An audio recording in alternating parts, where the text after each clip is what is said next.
अस्सलामुअलैकुम। पेशी खिदमत है अनोशा सीरीज की कहानी अनोशा अरब में पहला हिस्सा। मैं धारानगर से मालाबार की तरफ रवाना हुआ तो एक नया अनोशा था। ये वो अनोशा नहीं था जो कभी सारंग बाबा और ओशा के साथ टेक्सला से पाटलिपुत्र की तरफ इसलिए रवाना हुआ कि शीशनाग के बेटे चंद्रगुप्त को उसका खोया हुआ राजपाट हासिल करने में मदद दे। ओशा को मुद्दतें हुई, सारंग बाबा ने राजकुमार नागसीन का रूप देकर भोगमती के राजा के दामन में डाल दिया। सारंग बाबा को भी मैं मनो मिट्टी के नीचे दबाया था और अब मैं अपने आप को उस लुटे पिटे अनोशा की तरह महसूस कर रहा था जो अपनी माँ के मरने के बाद पुष्कलावती से परवरपुर की तरफ रवाना हुआ। यूं लगता था जैसे मैं सारंग बाबा ही को नहीं, उस अनोशा को भी मनो मिट्टी तले दबा आया हूँ जिसके आगे बड़े बड़े राजाओं ने सर झुकाए थे और जिसकी ताकत का लोहा बड़े बड़े बलवानों ने माना था। सारंग बाबा का सफ़र तो ख़त्म हो गया मगर मेरा सफ़र अभी जारी था। सारंग बाबा के हुक्म के मुताबिक अब मुझे मालाबार के राजा जमूरन के पास जाना था। एक नौकर की तरह उसकी खिदमत करना थी, जो वो कहे वही करना था। और ये सोचते हुए मेरे जहन में बार बार नागेश महाराज की बहुत पहले की कही हुई बातें गूंज रही थीं। अनोशा बेटे, तुमने दुनिया में वो कुछ देखा है जो किसी ने नहीं देखा, लेकिन अभी तुम्हें और बहुत कुछ देखना है। तुमने अपनी उम्र का एक हिस्सा शीश और तक्षक के साय में गुजारा है, मगर अब शीश और तक्षक को भूल जाओ। मंदिरों में रखी हुई उन मूर्तियों को भी भूल जाओ जिनके आगे लोग सर झुकाते हैं। तुम दुनिया में जाओगे तो देखोगे कि वहाँ एक नई रोशनी फैल रही है। मैंने ये रोशनी गौतम बुद्ध के पैगाम की सूरत में फैलते देखी। इस पैगाम ने देवी देवताओं को भुला कर रख दिया, ब्राह्मण और शूद्र को एक कर दिया और रस्मों के गोरख धंधे में फंसे हुए लोगों को निजात की एक नई राह दिखाई। मगर वक्त गुजरने के साथ लोगों ने गौतम बुद्ध को भी दूसरे देवी देवताओं की तरह बना लिया और उनकी मूर्तियां बनाकर मंदिरों में रख लीं। इस तरह बात फिर वहीं आ गई जहां गौतम बुद्ध से पहले थी और मैं महसूस कर रहा था कि शायद नागेश महाराज का इशारा गौतम बुद्ध की तरफ नहीं किसी और तरफ था। किस तरफ था ये मैं कुछ नहीं कह सकता, मगर सारंग बाबा ने आखिरी वक्त जो बातें कही उनसे मालूम होता था कि उनका ताल्लुक चांद के दो टुकड़े होने के वाक़े से है। मालाबार के राजा जमूरन ने अपनी आंखों से चांद को दो टुकड़े होते देखा और शायद इसीलिए सारंग बाबा ने मुझे उस राजा की खिदमत में हाजिरी का हुक्म दिया। और जब मैं मालाबार की राजधानी में पहुंचा तो हालात की एक ऐसी तस्वीर मेरे सामने आई जो मेरे वहम गुमान में भी नहीं आ सकती थी। राजा की दो बेटियां थीं, बड़ी का नाम सरस्वती और छोटी का चंद्रावती था। दोनों की परवरिश एक जैसे माहौल में हुई, मगर दोनों की तबीयतों में ज़मीन आसमान का फ़र्क था। सरस्वती को ज्ञान ध्यान से दिलचस्पी थी और चंद्रावती को मर्दों की तरह सैरो शिकार का शौक। वह बदन पर हथियार सजाए, मर्दाना लिबास पहने, जंगल जंगल घोड़ा दौड़ाती फिरती। हिरनों को कुमंद डालकर पकड़ना उसके लिए मामूली बात थी। उड़ते पंछी को तीर मारकर गिरा लेना उसके बाएं हाथ का खेल था। तीर छोड़ती तो उसका निशाना कभी खता न जाता। उछलकर घोड़े पर सवार होती और दौड़ते घोड़े की पीठ पर खड़े होकर शेर और चीते जैसे दरिंदों को शिकार कर लेती। 16-17 बरस की उम्र को पहुंचते पहुंचते दोनों राजकुमारियों की खूबसूरती और हुनर का चर्चा दूर दूर तक फैल चुका था और दूर दूर से पैगाम आने लगे। राजा जमूरन सोच रहा था कि वो किसका पैगाम कबूल करे और किसे इनकार कर दे।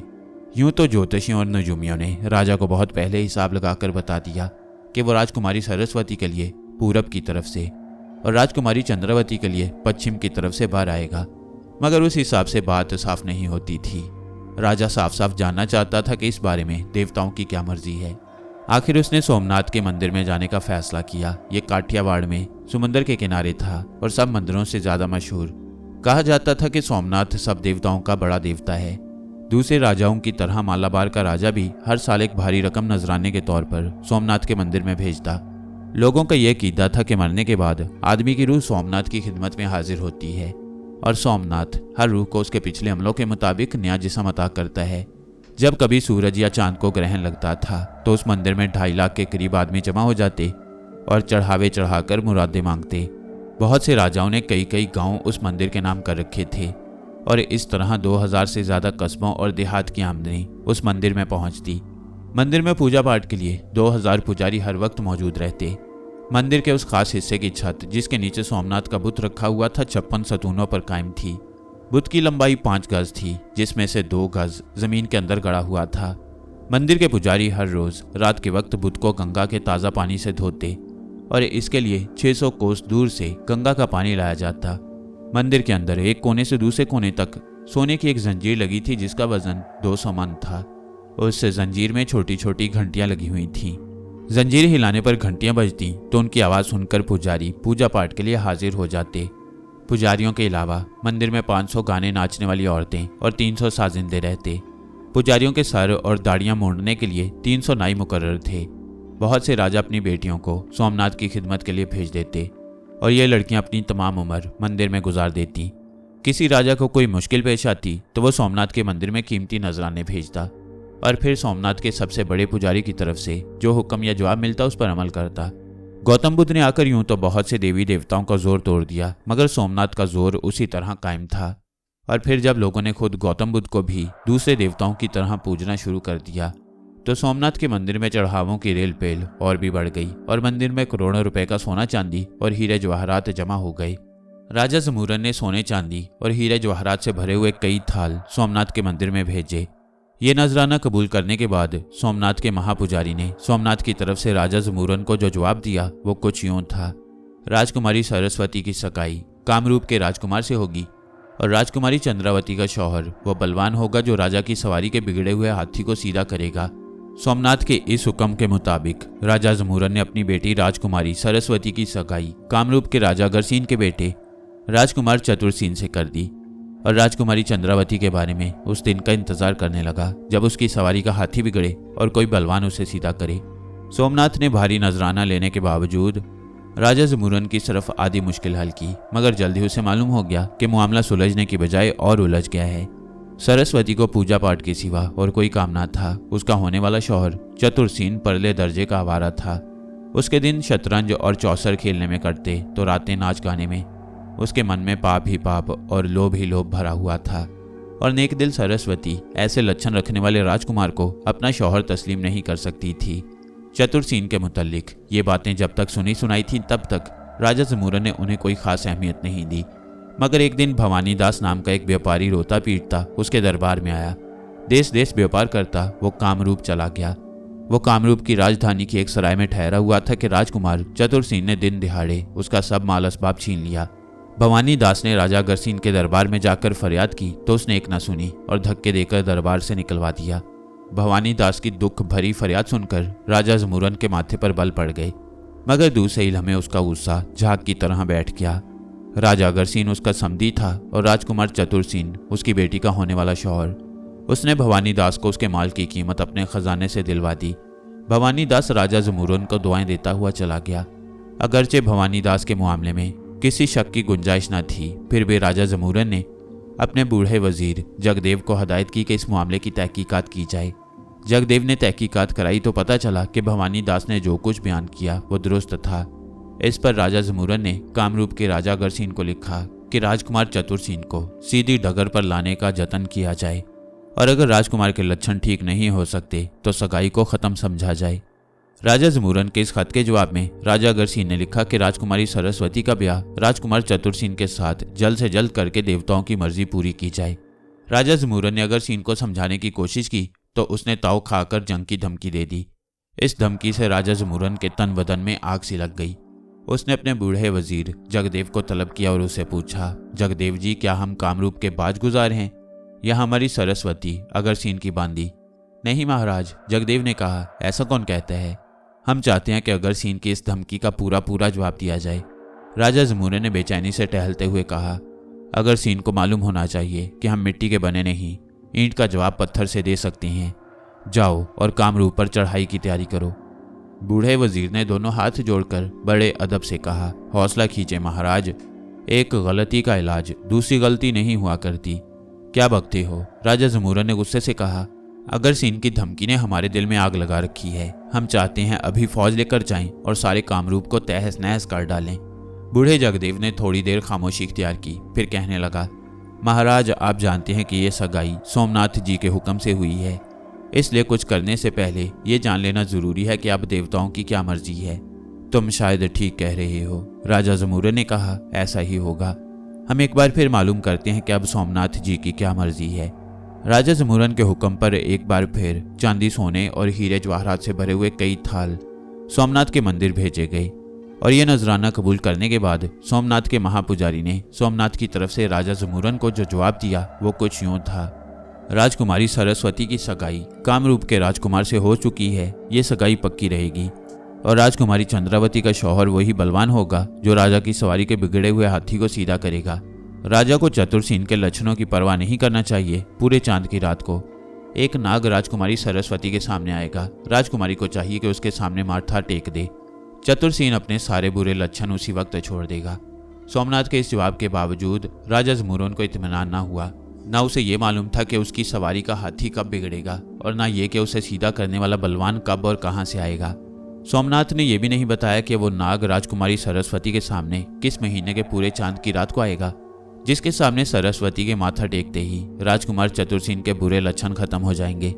राजकुमार चतुरसेन के बुरे लक्षण दूर कराने वाला नाग तो राजकुमारी सरस्वती के सामने न आया, मगर खुद राजकुमार चतुरसेन अपने तमाम बुरे लक्षणों और साथियों समेत मालाबार की राजधानी कदंगानूर पहुंच गया। चतुरसेन ने मालाबार से आने वाले मुसाफिरों और सौदागरों की जुबानी ये सुन लिया था कि राजकुमारी चंद्रावती उसकी मंगेतर सरस्वती से कहीं ज्यादा खूबसूरत है। वह शिकार का बहाना करके कामरूप से चला और अपने चंद साथियों के साथ कदंगानूर आ पहुंचा। उसने राजा जमुरून का मेहमान बनने की बजाय शहर से कुछ फासले पर पहाड़ के दामन में एक चश्मे के किनारे डेरे डाल दिए और दिन रात राजकुमारी चंद्रावती की तलाश में रहने लगा। उसका ख्याल था कि जब राजकुमारी चंद्रावती शिकार के लिए निकलेगी तो उससे उसकी मुलाकात आसानी से हो जाएगी।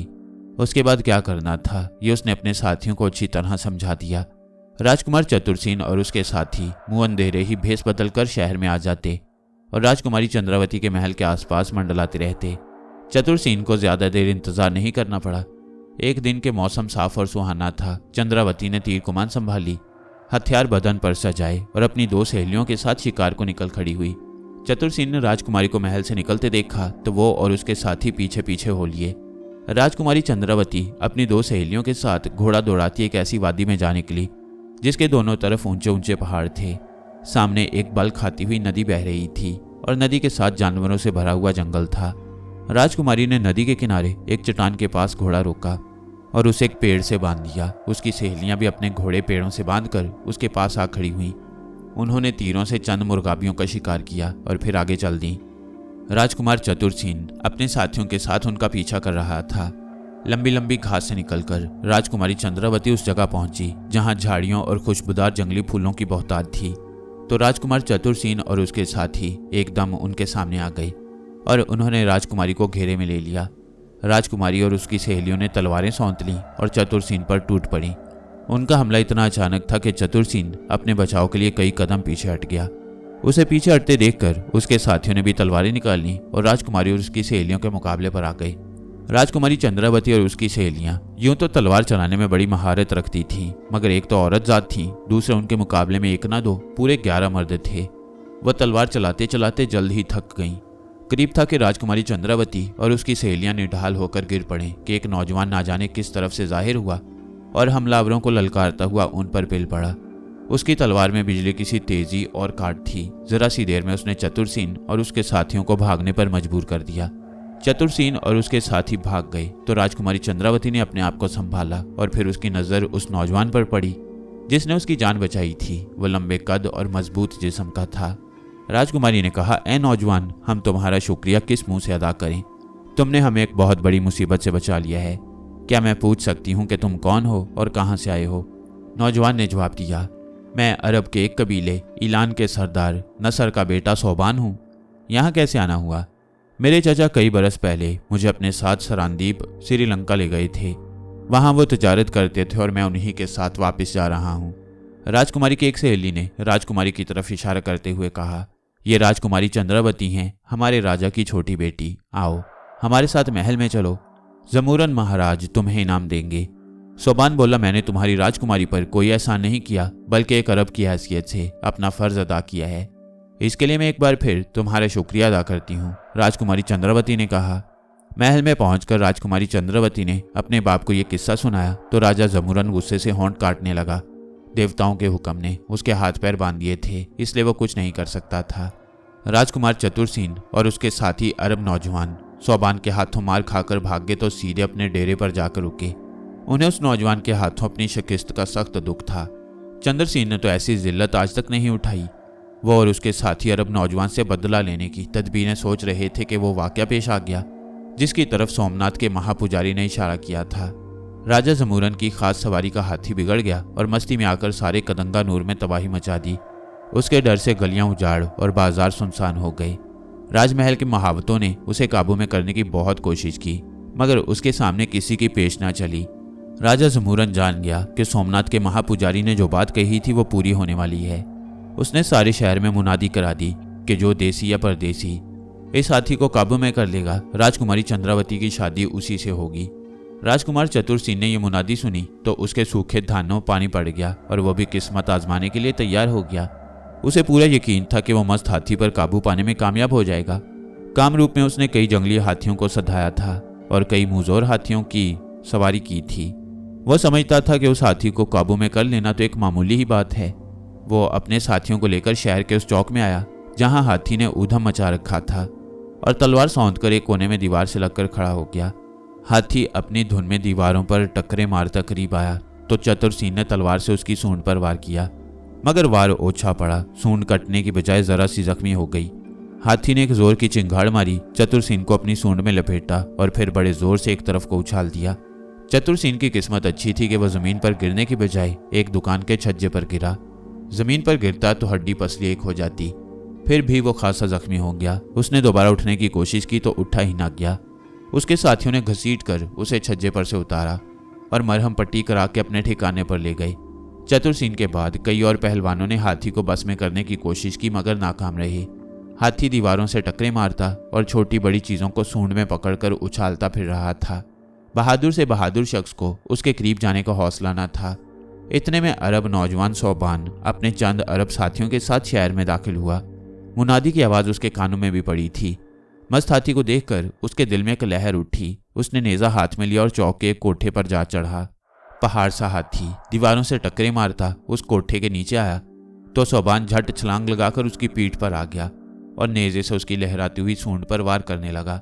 वह बार बार हाथी की सूंड में नेजा चुभो रहा था और चीखता चिंघाड़ता हाथी ये कोशिश कर रहा था कि किसी तरह उसे सूंड से पकड़कर नीचे गिरा दे और फिर अपने भारी पैरों तले कुचल कर रख दे, मगर सोबान उसकी गर्दन से चिमटा नेजे से सूंड पर वार करता रहा। हाथी की सूंड लहूलुहान हो गई। जब हाथी के जिस्म से बहुत सा खून बह गया तो उसकी सारी मस्ती दूर हो गई और वो आहिस्ता आहिस्ता चलने लगा। डरे सहमे लोग खुशी के नारे लगाते कोनों खुदरों से निकल आए।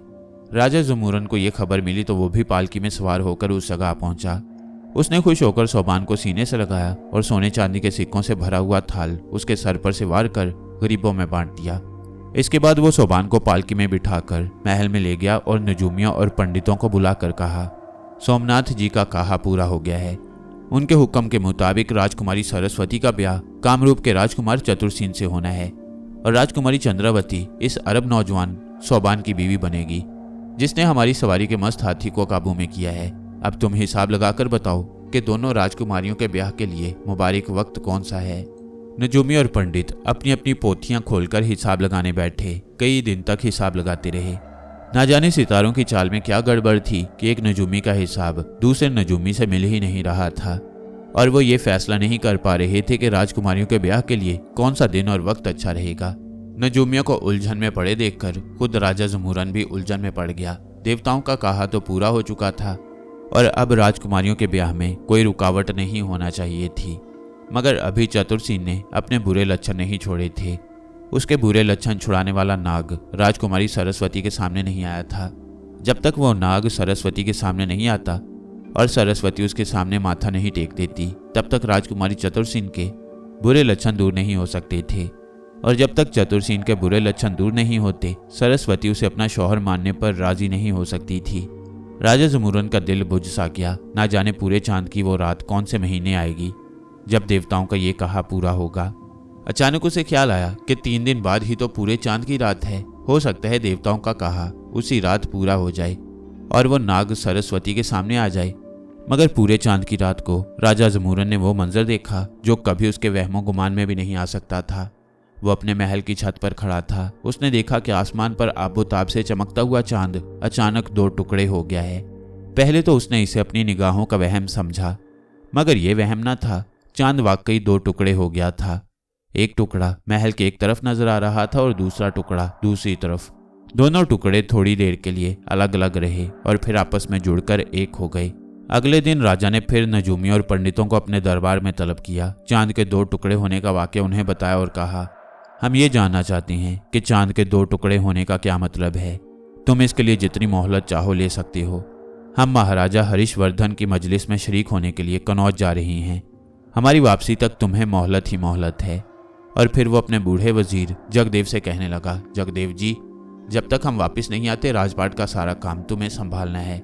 हम सोबान से भी कह देंगे कि वो अपने चचा के साथ यहीं रहे और राजपाट के कामों में तुम्हारा हाथ पिटाता रहे। राजा जमूरन तो बूढ़े जगदेव और सोबान को राजपाट का काम सौंपकर कनौज रवाना हो गया और नजूमी अपनी भारी भारी किताबों में खो गए। बहुत दिनों तक वो अपनी किताबों को कंघालते रहे, मगर ऐसा कोई इशारा न मिला जिससे वो जान सकते कि चांद के 2 टुकड़े होने का वाकया किस बात की निशानी है। आखिर उन्होंने आपस में सलाह करके सोमनाथ के मंदिर से रुजू किया।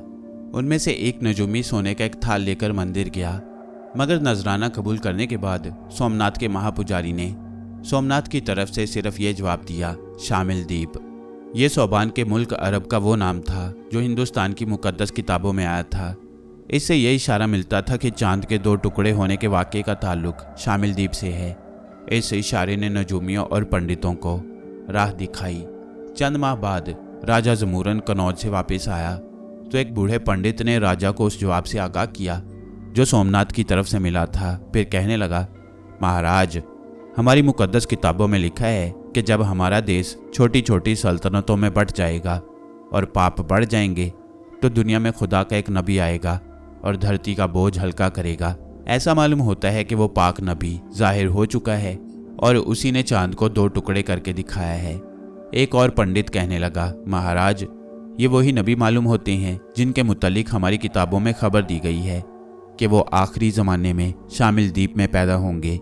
एक और नजूमी ने कहा, महाराज, फारस के हकीम जामासिप ने लिखा है कि चांद के 2 टुकड़े करने का मौजज़ा अरब में पैदा होने वाला पैगंबर दिखाएगा और जो उस पैगंबर को सच्चा जानेगा और उस पर ईमान लाएगा, उसे ना इस दुनिया में कोई रंज पहुंचेगा और ना दूसरी दुनिया में। नजूमियों और पंडितों ने जो कुछ कहा उसे राजा को सिर्फ इतना मालूम हो सका कि पुरानी किताबों में इस बात की खबर दी गई है कि आखिरी ज़माने में शामिल द्वीप के मुल्क में एक बहुत बड़ा पैगंबर पैदा होगा और चांद के 2 टुकड़े होने का वाकया उसके हाथ से जाहिर होगा। राजा का दिल उस नबी के सच्चे होने की गवाही दे रहा था और वो उसके कदमों में अपना सर रख देने को भी तैयार था, मगर अभी उसे ये बात मालूम ना हो सकी थी कि क्या वाकई ये नबी शामिल द्वीप में जाहिर हुआ है या कहीं और।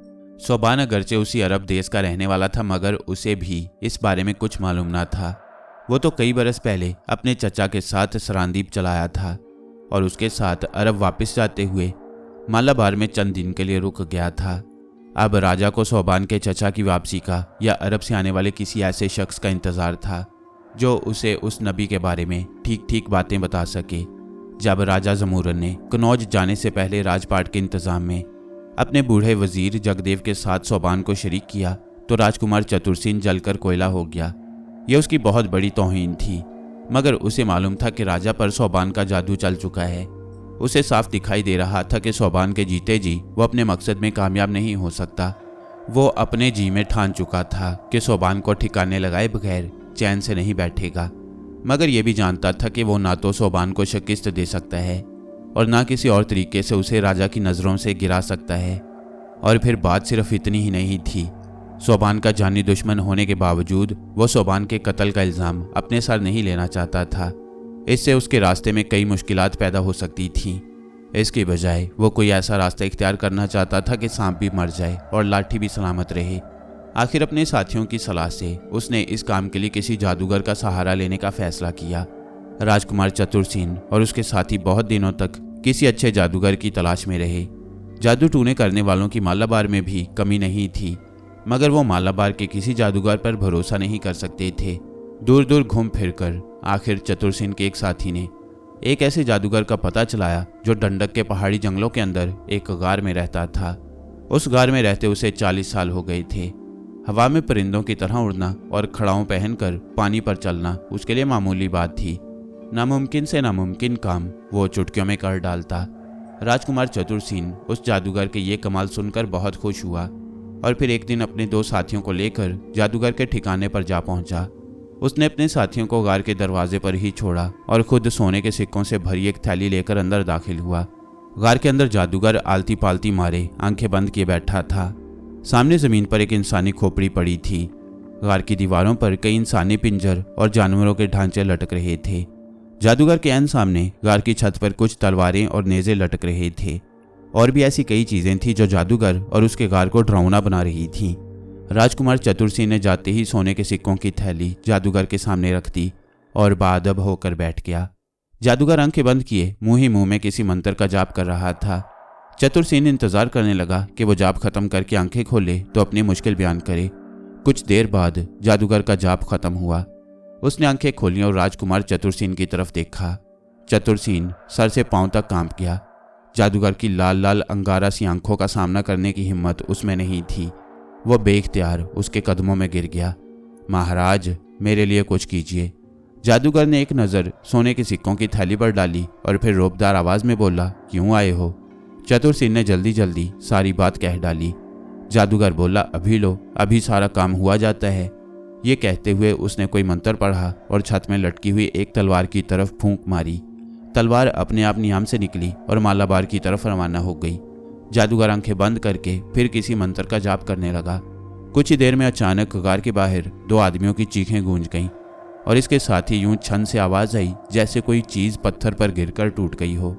राजकुमार चतुर सिंह हैरत और खौफ से उछल पड़ा, इसलिए कि वो चीखें उसके उन दो साथियों की थीं जिन्हें वो गार के दरवाजे के बाहर छोड़ाया था। इसके साथ ही जादूगर भी हैरानी से उछल पड़ा, इसलिए कि वो छन की सी आवाज उसी तलवार की थी जिसे उसने थोड़ी देर पहले मालाबार की तरफ रवाना किया था। चतुर सिंह और जादूगर दोनों गार से बाहर आए। वहां उन्होंने वो कुछ देखा जिसका उन्हें गुमान भी नहीं हो सकता था। राजकुमार के दोनों साथी मरे पड़े थे। उनके सर तन से जुदा थे और कुछ दूर जादूगर की तलवार टूटी पड़ी थी। जादूगर फटी फटी नजरों से टूटी हुई तलवार को देखता रहा और फिर एक चीख उसके होंठों से निकली, अनोशा, और इसके साथ ही वो फर्श पर ढेर हो गया। ये देखकर राजकुमार चतुर सिंह सर पर पैर रखकर भागा। ये उसे कदिंगा नगर पहुंचकर मालूम हुआ कि जादूगर अनोशा का नाम लेकर क्यों फर्श पर ढेर हो गया। उसने तो अपना काम पूरा कर दिखाया था, मगर ऐन आखिरी वक्त पर अनोशा ने आकर रंग में भंग डाल दी। उसने न सिर्फ सोबान को बचा लिया बल्कि उस तलवार को जादूगर की तरफ पलट दिया। जादूगर के जाप की वजह से तलवार गार के अंदर नहीं जा सकी, मगर वो राजकुमार के दोनों साथियों के सर तन से जुदा करके और खुद एक पत्थर से टकराकर टूट गई। ये अजीब इत्तेफाक था। मैं धारानगर से इसलिए चला था कि राजा जमूरन के दरबार में हाजिर होकर उसकी खिदमत करूं, मगर इससे पहले कि मैं राजा जमूरन के पास पहुंचता, कुदरत की अनदेखी ताकतें मुझे शामिल द्वीप के नौजवान सोबान के पास ले गईं, जो एक जंगल में नदी के किनारे नरम नरम घास पर लेटा सो रहा था। उसका घोड़ा उससे चंद कदम दूर एक दरख्त से बंधा हुआ था। अचानक बिजली की तरह चमकती हुई एक तलवार हवा में तैरती हुई आई और सीधी सोए हुए सोबान की तरफ बढ़ी। मेरे लिए यह समझना मुश्किल न था कि यह तलवार अपने आप नहीं आई बल्कि भेजी गई है और इसके पीछे किसी जादूगर का जादू काम कर रहा है।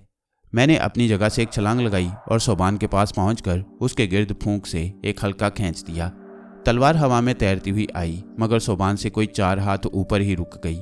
उसने सोबान के गिर्द कई चक्कर लगाए, मगर उस तक पहुंचने में नाकाम रही।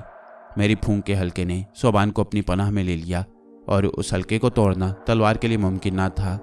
मैंने आगे बढ़कर तलवार को पकड़ लिया।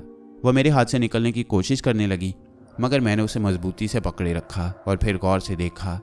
ये वाकई किसी जादूगर की तलवार थी, क्योंकि उस पर कई मंत्र लिखे हुए थे।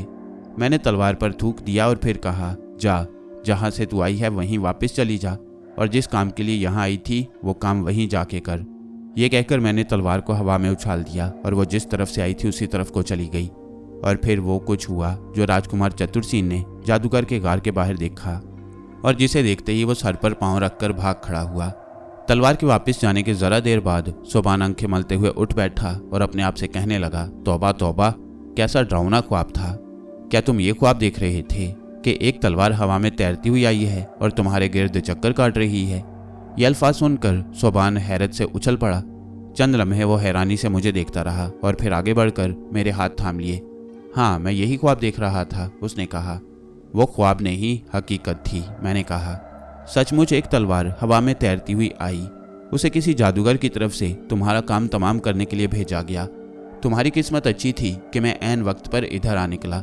और उस तलवार को तुमसे 4 हाथ ऊपर ही रोक दिया और फिर उसे उसी की तरफ पलट दिया जिसने उसे भेजा था। ये जरूर चतुरसेन की कारस्तानी होगी। सोबान बोला, वह मुफ्त में मेरी जान का दुश्मन बना हुआ है। ये चतुरसेन कौन है? मैंने पूछा। और तुम कौन हो? सोबान ने मुझे अपने और चतुरसेन के बारे में बताया और जब वो सब कुछ कह चुका तो मैंने कहा, ए अरब नौजवान, मैं अनोशा हूँ और अपने गुरु सारंग बाबा के हुक्म पर मालाबार आया हूँ ताकि राजा जमूरन की खिदमत कर सकूं। लेकिन कुदरत ने राजा से पहले मुझे तुम्हारे पास पहुंचा दिया। राजा की तरह तुम भी मुझे अपना नौकर समझो। नौकर तो मैं हूं आपका, सोबान ने कहा। आपने मेरी जान बचाई है। आप न आते तो चतुरसेन का वार चल ही चुका था। अच्छा आओ, अब कदिंगा नूर चलें, मैंने हंसते हुए कहा। मुझे राजा जमूरन की खिदमत में हाजिर होना है। हम दोनों इकट्ठे कदिंगा नगर पहुंचे। वहां पहुंचकर सोबान अपने ठिकाने की तरफ चला गया और मैंने राजा जमूरन के महल का रुख किया। सोबान के जुदा होने से पहले मैंने उसे ताकीद कर दी कि वह जादूगर की तलवार का जिक्र किसी से न करे। राजा जमूरन ने मुझे देखा और देखते ही पहचान लिया। तुम वही अनोशा नहीं हो जिसे हमने कनौज में सारंग बाबा के साथ देखा था? हाँ महाराज, मैं वही अनोशा हूँ। और सारंग बाबा कहाँ हैं? अब वो इस दुनिया में नहीं है, मैंने जवाब दिया। धारानगर में उनके दिन पूरे हो गए थे। हमने कनौज में उनके और तुम्हारे मुतालिक बहुत कुछ सुना था। हम तुमसे बहुत कुछ कहना चाहते थे मगर इसका मौका ही ना मिल सका। फिर तुम लोग हरीश महाराज के साथ प्रयाग चले गए और हम कनौज ही से वापस चले आए। हम खुद भी आपसे बहुत कुछ कहना चाहते थे महाराज, मगर वहाँ इसका मौका नहीं था, इसलिए हम प्रयाग से सीधे इधर रवाना हो गए थे। मगर धारानगर पहुंचकर सारंग बाबा हमेशा के लिए मुझसे जुदा हो गए और मैं उनके हुक्म के मुताबिक आपकी खिदमत में हाजिर हो गया हूँ ताकि एक नौकर की तरह आपकी खिदमत करूं। हमने कनौज में सुना था कि तुम बहुत पहुंचे हुए जोगी हो। बड़े बड़े राजा तुम्हारे आगे सर झुकाते हैं और बड़े बड़े सूरमा तुम्हारे आगे कान पकड़ते और माथा रगड़ते हैं। क्या ये सच है? महाराज, मैंने जवाब में कहा, सारंग बाबा की मेहरबानी ने मुझे बहुत कुछ दिया है और बहुत कुछ बनाया है, मगर मैं अपनी ताकतों का लोहा मनवाने के लिए नहीं, एक नौकर की तरह आपकी खिदमत करने के लिए आया हूँ। और इसकी एक ख़ास वजह है। जिस वक्त आप अपने महल की छत पर खड़े चांद को 2 टुकड़े होता देख रहे थे तो मैं आपको ख्वाब में देख रहा था। तो फिर तुम यकीनन हमारी वो उलझन भी दूर कर सकोगे। हमारे नजूमियों और पंडितों ने हमें जो कुछ बताया है उससे सिर्फ ये बात मालूम होती है कि पुरानी किताबों में इस बात की खबर दी गई है कि आखिरी ज़माने में शामिल द्वीप के मुल्क में एक बहुत बड़ा नबी पैदा होगा और चांद के 2 टुकड़े होने का वाक़या उसके हाथ से जाहिर होगा। हमारा दिल उस नबी के सच्चे होने की गवाही देता है और हम उसके कदमों में अपना सर रख देने को तैयार हैं, मगर कोई हमें ये तो बताए कि वो शामिल द्वीप में जाहिर हुआ है या कहीं और। अभी तक शामिल द्वीप से कोई आदमी ऐसा नहीं आया जो हमें उसकी खबर दे सके। हमने कनौज में सुना था कि तुम खड़े खड़े पूरब, पश्चिम, उत्तर, दक्षिण की खबर ला सकती हो। क्या तुम हमें इस बारे में कोई बात बता सकती हो? राजा जमूरन के इन अल्फाज के साथ ही मैंने अपने आप को खुले समुद्र में सफ़र करने वाले एक जहाज़ के मुसाफिरों के दरमियान महसूस किया। उनकी बातों से मालूम होता था कि ये एक तजारती जहाज़ है जो अरब से रवाना हुआ है और मालाबार से होता हुआ सरांदीप जा रहा है। मैं उनकी बातें गौर से सुन रहा था। उनमें से कुछ मुसाफिरों को मालाबार पहुंचने की जल्दी थी। क्या सोच रहे हो? हमारे सवाल का जवाब मिला कि नहीं? राजा जमूरन के ये अल्फाज मेरे कान में पड़े और इसके साथ ही मैं आंखें खोलकर खुले समुद्र से फिर राजा जमूरन के दरबार में आ गया। महाराज, एक तजारती जहाज़ अरब से रवाना हुआ है जो मालाबार से होता हुआ सरांदीप जाएगा। उसमें कुछ मुसाफिर ऐसे हैं जिन्हें मालाबार पहुंचने की जल्दी है। 14वीं के चांद तक वो यहाँ पहुँच जाएंगे और फिर उनकी ज़ुबानी आपको अपने सवाल का जवाब मिल जाएगा। अच्छा, हम इंतज़ार कर लेते हैं, राजा ने कहा। 14वीं के चांद में सिर्फ 10 दिन बाकी रहते हैं। 10 दिन का इंतज़ार कोई बड़ी बात नहीं, मगर एक बात और भी है। फरमाइए, मैंने कहा। सोमनाथ जी के हुक्म के मुताबिक हमारी बड़ी बेटी सरस्वती का ब्याह कामरूप के राजकुमार चतुरसेन से होना है और छोटी राजकुमारी चंद्रावती का ब्याह उस अरब नौजवान सोबान से होगा जिसने हमारी सवारी के मस्त हाथी को काबू में किया। राजकुमार चतुरसेन के लक्षण अच्छे नहीं हैं और देवताओं के हुक्म के मुताबिक जब तक देवताओं का भेजा हुआ नाग सरस्वती के सामने नहीं आता और सरस्वती उसके सामने माथा नहीं टेक देती, तब तक चतुरसेन के बुरे लक्षण ठीक नहीं हो सकते और जब तक चतुरसेन के लक्षण ठीक नहीं होते तब तक सरस्वती उससे शादी नहीं कर सकती। तुम ये बताओ कि राजकुमार चतुरसेन के लक्षण ठीक करने वाला नाग कब आएगा? राजा जमूरन के सवाल के साथ ही बहुत दूर से मेरे कान में एक नाग के फुंकारने की आवाज़ आई और मैंने इस फुंकार का मतलब समझकर राजा से कहा, इत्मीनान रखिए महाराज, आपको अपने सवाल का जवाब भी पूरे चांद की रात तक मिल जाएगा। राजा जमूरन को तो राजकुमार चतुरसेन के बुरे लक्षणों की फिक्र थी, मगर चतुरसेन किसी और ही मिट्टी का बना हुआ था। उसे यह एहसास तक न था कि वो मालाबार में बैठकर अपने माँ बाप के नाम को बट्टा लगा रहा है। उसकी ओछी हरकतों की वजह से लोग उसके बाप कामरूप के राजा अगरसेन के मुतालिक भी तरह तरह की बातें बनाते थे, मगर उसने जैसी आंखों पर टीकरी रख ली थी। जब वो जादूगर के घर से सर पर पांव रखकर भागा था तो ये उसी वक्त जान गया था कि वो जादू के जोर से भी सोबान को अपने रास्ते से नहीं हटा सकता।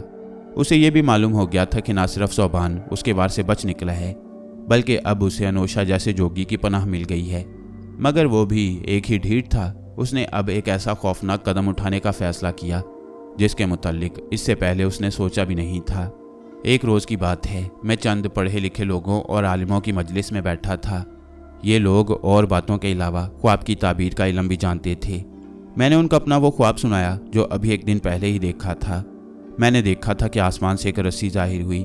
मैंने उस रस्सी को पकड़ने के लिए हाथ बढ़ाए, मगर कोशिश के बावजूद ना पकड़ सका।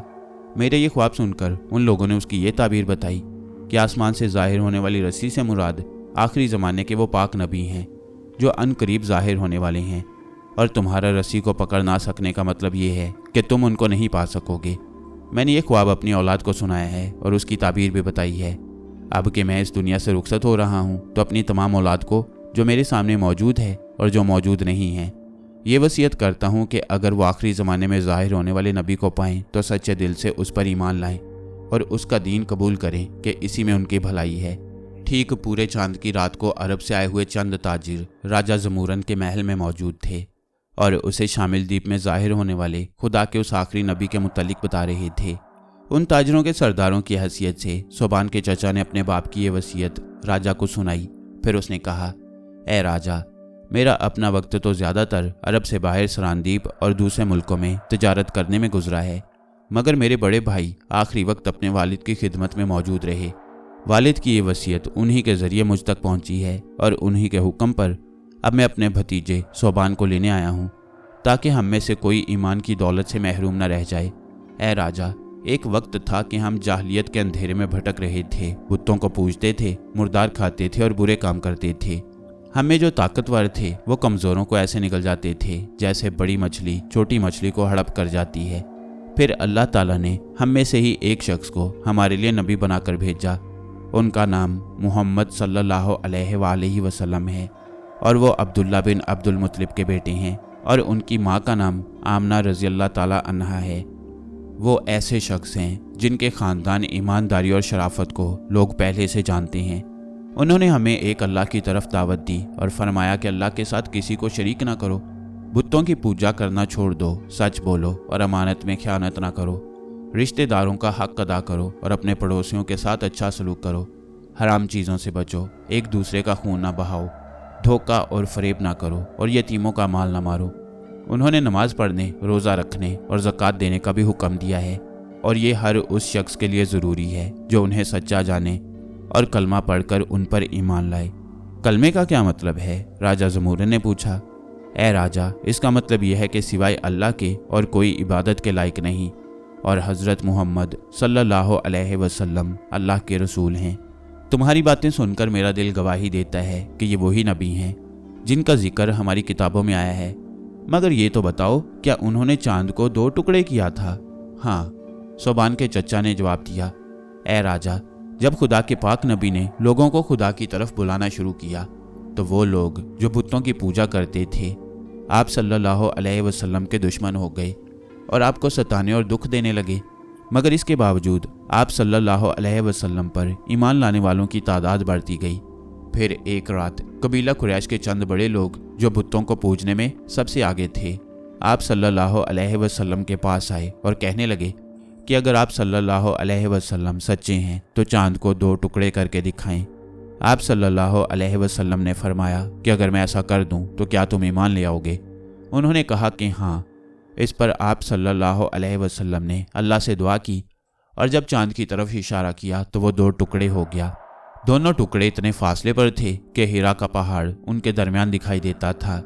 लोग आंखें मल मल कर देखते और हैरान होते थे, मगर अपने वादे के मुताबिक ईमान लाने की बजाय कहने लगे कि यह तो जादू है। उनमें से एक बोला कि अगर ये जादू है तो तुम पर हो सकता है, बाकी दुनिया वालों पर तो नहीं हो सकता। जब दूसरे शहरों के लोग यहाँ आए तो तुम उनसे दरियाफ्त करना कि उन्होंने भी चांद के 2 टुकड़े होते देखा है। जब बाहर से मुसाफिर आए और उनसे दरियाफ्त किया गया तो उन्होंने बताया कि हाँ, हमने चांद को 2 टुकड़े होते देखा था। चांद के ये टुकड़े थोड़ी देर तक अलग अलग रहे और फिर आपस में मिल गए। इस मौजज़े को देखकर बहुत से लोग बुतों की पूजा छोड़कर ईमान ले आए और उन्होंने गवाही दी कि अल्लाह के रसूल के सिवा कोई इबादत के लायक नहीं और मोहम्मद सल्लल्लाहु अलैहि वसल्लम अल्लाह के सच्चे रसूल हैं। मगर जिन लोगों ने खुद ये मौजज़ा दिखाने के लिए कहा था वो इसे जादू ही कहते रहे और बदनसीब के बदनसीब रहे। मैं उन बदनसीबों में अपना नाम लिखवाना नहीं चाहता। राजा ज़मूरन ने कहा, मैं खुदा के रसूल के सच्चे होने की गवाही देता। महाराज, महाराज। अचानक खौफ से कांपती हुई एक आवाज़ गूंजी और एक बांदी जिसका रंग हल्दी की तरह जर्द था थर थर कांपती हुई आई। महाराज, राजकुमारी सरस्वती को नाग ने डस लिया है। राजा ज़मूरन एकदम उठ खड़ा हुआ और राजकुमारी सरस्वती के महल की तरफ बढ़ा। मैं उसके साथ था। राजकुमारी सरस्वती अपनी आदत के मुताबिक रात के वक्त ज्ञान ध्यान में लगी हुई थी। उसके हाथ खड़तालने बजा रहे थे और होंठों से भजनों के बोल निकल रहे थे। वो ना जाने कब तक इस दुनिया में खोई रहती कि एक नाग की फुंकार ने उसे चौंका दिया। उसने आंखें खोली तो सामने स्याह रंग का एक नाग कुंडली मारे बैठा दिखाई दिया। उसने अपना फन ऊपर उठा रखा था और यूं लगता था जैसे राजकुमारी के भजन सुनकर वो भी झूमता रहा है। राजकुमारी सरस्वती ने नाग को अपने सामने देखा तो उसे फौरन पंडितों का कहा याद आ गया कि पूरे चांद की एक रात को एक नाग राजकुमारी सरस्वती के सामने आएगा। राजकुमारी को चाहिए कि उसे देखते ही उसके सामने माथा टेक दे। चतुरसेन उसी वक्त अपने बुरे लक्षण छोड़ देगा। वो डरते डरते आगे बढ़ी मगर अभी सर न झुकाने पाई थी कि नाग मेंढक की तरह उछला और उसने राजकुमारी के बाजू पर डस लिया। राजकुमारी चीख मारकर फर्श पर ढेर हो गई। राजकुमारी से कुछ फासले पर एक बांदी खड़ी थी। उसने ये माजरा देख लिया और उसी वक्त जाकर राजा ज़मूरन को खबर कर दी। राजा राजकुमारी के महल में आया और मैं अनोशा उसके साथ था।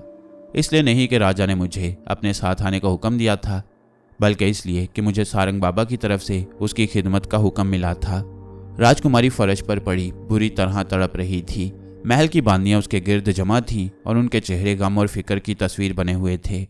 मैंने आगे बढ़कर बांदियों को एक तरफ हटाया और राजकुमारी के बाजू पर वो जगह देखी जहां नाग ने काटा था। फिर चाकू से उस जगह जरा सा चीरा दिया और उसके अंदर अपने मुंह का लुआब लगा दिया।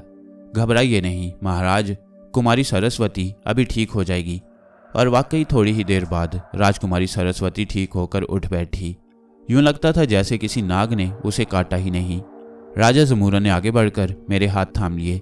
अनोशा जी, तुमने सरस्वती की जान बचाकर हमारी जान बचा ली है और बात अभी ख़त्म नहीं हुई महाराज।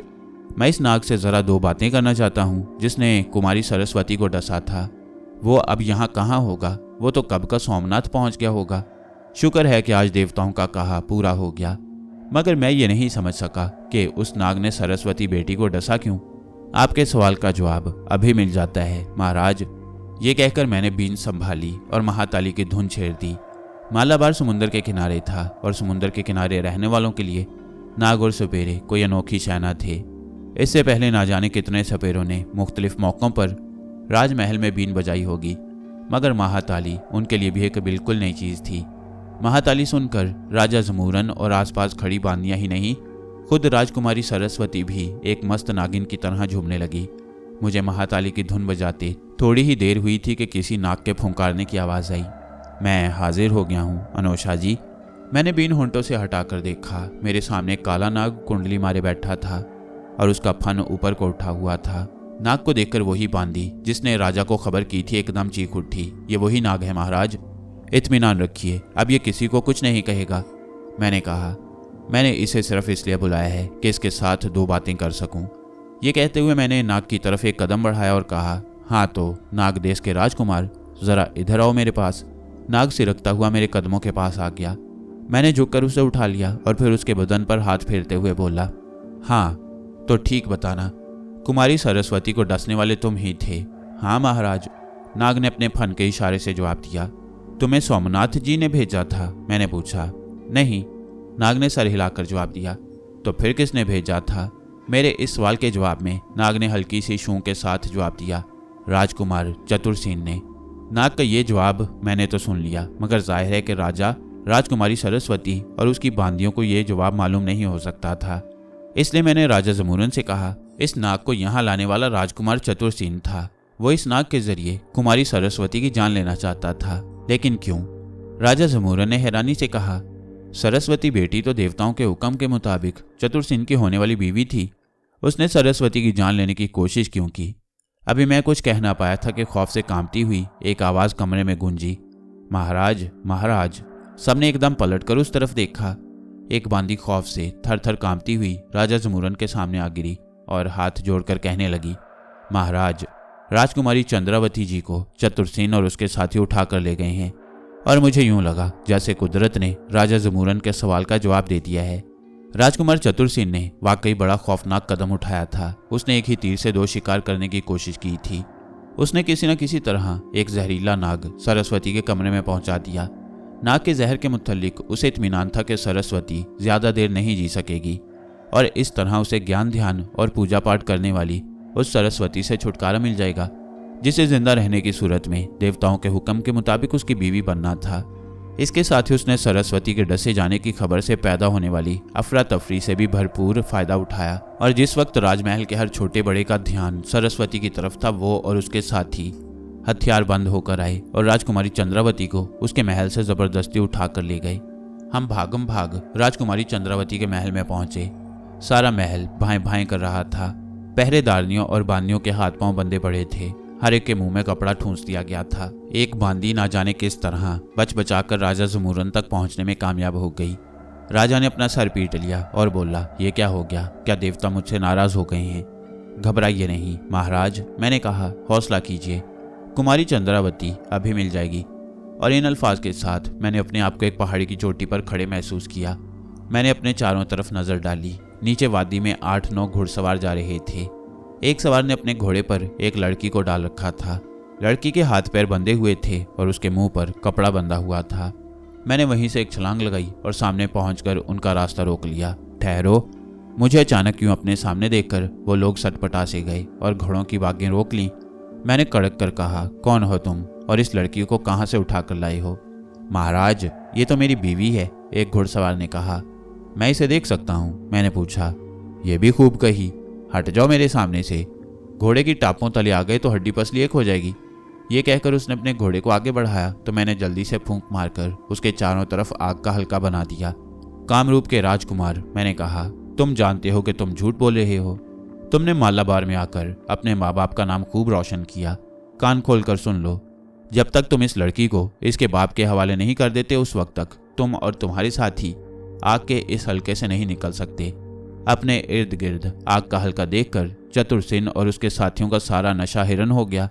चतुरसेन खौफ भरी आंखों से मेरी तरफ देखने लगा और फिर बोला, तुम अनोशा हो? हाँ, मैंने कहा, मैं अनोशा हूँ। वही अनोशा जिसने सोबान को तुम्हारे जादूगर की तलवार के वार से बचाया।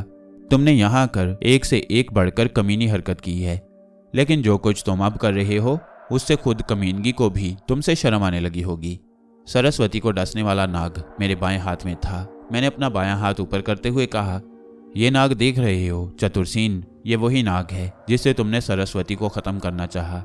अब ये नाग मेरे काबू में है और इसी ने मुझे तुम्हारे करतूत का पता दिया है। अब तुम सीधी तरह राजकुमारी चंद्रावती को उसके महल में छोड़ाओ, वरना ये नाग तुम सबको एक एक करके खत्म कर डालेगा। इसका जहर कितना तेज है ये तुम जानते ही हो। चतुरसेन और उसके साथियों ने नाग की तरफ देखा तो खौफ से उनकी आंखों की पुतलियां फैल गईं। ये वही नाग था जिसे चतुरसेन ने राजकुमारी सरस्वती के महल में पहुंचाया था। तो क्या सरस्वती? चतुरसेन कुछ कहते कहते रुक गया। सरस्वती जिंदा है, मैंने कहा, और अगर तुम अपनी जिंदगी चाहते हो तो सरस्वती की बहन को वापस छोड़ो। हम चंद्रावती को आपके हवाले कर देती हैं, चतुरसेन ने हकलाते हुए कहा। बहुत अच्छा, मैंने कहा। अनोशा तुम्हारी बात माने लेता है, इसलिए नहीं कि उसे तुम्हारी नेक नियति का यकीन आ गया है, सिर्फ इसलिए कि कुदरत तुम्हें सुधरने के लिए कुछ और मोहलत देना चाहती है। तुम राजकुमारी चंद्रावती को आज़ाद कर दो, उसके बाद तुम भी आज़ाद हो। चतुरसेन ने राजकुमारी चंद्रावती के मुंह पर से कपड़ा उतारकर उसके हाथ पांव खोल दिए और फिर उसे घोड़े से नीचे उतार दिया।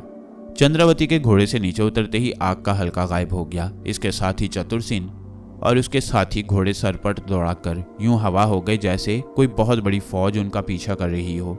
चतुरसेन और उसके साथियों के जाने के बाद राजकुमारी चंद्रावती ने हैरानी से अपने इर्द गिर्द देखा और फिर मेरी तरफ बढ़ी और बोली, महाराज आपने मुझे बचा लिया, आप ना आते तो मैं कहीं की न रह गई थी। ये सब कुदरत के खेल हैं राजकुमारी जी, मैंने कहा। कुदरत की अनदेखी ताकतें हमारे साथ ना जाने कैसे कैसे खेल खेलती रहती हैं। आओ अब चलें। जमूरन महाराज तुम्हारे लिए बेचैन हो रहे होंगे। मैं राजकुमारी चंद्रावती को लेकर वापस चल दिया। मेरी ये वापसी उसी तरह थी जैसे कभी जंगलों, नदी नालों, दलदलों और टेढ़े मेढ़े पहाड़ी रास्तों से होते हुए मैं ओशा को लेकर राजा पोरस के महल में पहुंचा था, या जैसे मैं और ओशा हेलन और माया को लेकर शीशनाग के बेटे चंद्रगुप्त और सलौकस के पास वापस आए थे। मैं राजकुमारी चंद्रावती को लेकर महल में पहुंचा तो चंद्रावती चीख मारकर राजा जमूरन के कदमों से लिपट गई और इसके साथ ही मैं यूं चौंक गया जैसे एक गहरे ख्वाब से जागा हूं। मगर मैं जानता था कि यह कोई ख्वाब नहीं था। मैं बज़ाहिर राजा जमूरन के सामने ही मौजूद रहा था, मगर हकीकत में राजकुमारी चंद्रावती को चतुरसेन और उसके साथियों से छुड़ा कर लाया था। राजकुमारी चंद्रावती छम आंसू बहाती अपनी कहानी बाप को सुना रही थी। सरस्वती के साथ जो कुछ हुआ वो राजा जमूरन को मालूम हो चुका था और अब चंद्रावती के साथ जो कुछ पेश आया वो भी उसने जान लिया। जब चंद्रावती अपनी आप बीती सुना चुकी तो राजा जमूरन खासी देर तक खामोश रहा और जब उसने जुबान खोली तो उसके लहजे से एक नया अज़म झलक रहा था। वो कहने लगा, मेरी बेटियों, पहले मैं अपने जी में यह फैसला कर चुका था कि तुम्हारे हाथ पीले करके अरब देश चला जाऊं और खुदा के उस पाक और आखिरी नबी के दर्शन करूं जिसके जाहिर होने की खबर हमारी पुरानी किताबों में दी गई है। मगर अब मुझे साफ दिखाई देता है कि यहाँ हमारे और तुम्हारे लिए परेशानियों और दुखों के सिवा कुछ नहीं है। क्या तुमने नहीं देखा कि तुम्हारे और ख़ास तौर पर सरस्वती के ब्याह के बारे में हम जिस गोरख धंधे में फंसे रहे हैं, आज उसका क्या नतीजा निकला है। अनोशा जी ना होते तो मैं बिल्कुल लुट गया था। ये नगरी अंधेरों की नगरी है। अब हम यहाँ नहीं रहेंगे।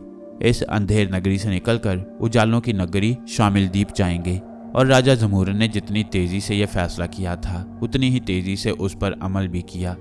अगले दिन कदिंगानूर के लोगों ने सबसे पहली खबर यही सुनी कि मालाबार का राजा जमूरन राजपाट अपने वजीर के सुपुर्द करके अपनी दोनों बेटियों सरस्वती और चंद्रावती को लेकर सोबान और उसके चचा के हमरा अरब देश की तरफ रवाना हो गया।